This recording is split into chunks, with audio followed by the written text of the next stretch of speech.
রহমতুল্লাহি ওয়া বারাকাতুহু। গোপন নথি রাখার অভিযোগে ভারতীয় বংশোদ্ভূত বিশ্লেষক গ্রেফতার। কাজ করেছিলেন যুক্তরাষ্ট্রের 2 দপ্তরে। যুক্তরাষ্ট্রের জাতীয় সুরক্ষার সঙ্গে সম্পর্কিত গোপনীয় নথি অবৈধভাবে নিজের কাছে রাখার অভিযোগে পররাষ্ট্র নীতি এবং প্রতিরক্ষা বিশেষজ্ঞ এসলে জে টেলিসকে গ্রেফতার করা হয়েছে। তার বাড়ি থেকে 1000-এরও বেশি পাতার অতি গোপনীয় নথি উদ্ধার হয়েছে বলে অভিযোগ উঠেছে।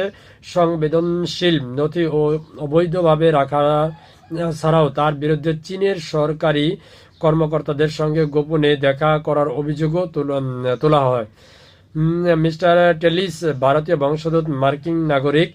যুক্তরাষ্ট্র ও দক্ষিণ এশিয়া পররাষ্ট্রনীতি বিষয়ক বিশ্লেষক হিসেবে তার পরিচিত রয়েছে।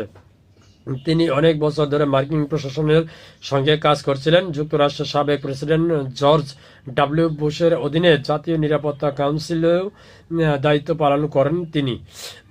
আসলে একটা দেশ, যে কোনো দেশের সরকারি যে এই নথিপত্র আছে সেগুলো কিন্তু অনেক গুরুত্বপূর্ণ।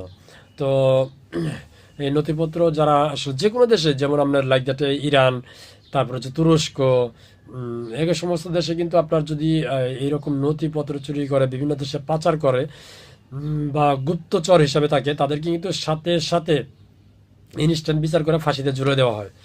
তো এই ভারতের নাগরিক এরকম কাণ্ড করছে, তথ্য প্রমাণ সহ পাওয়া গেছে। দেখা যায় তাকে কি করে।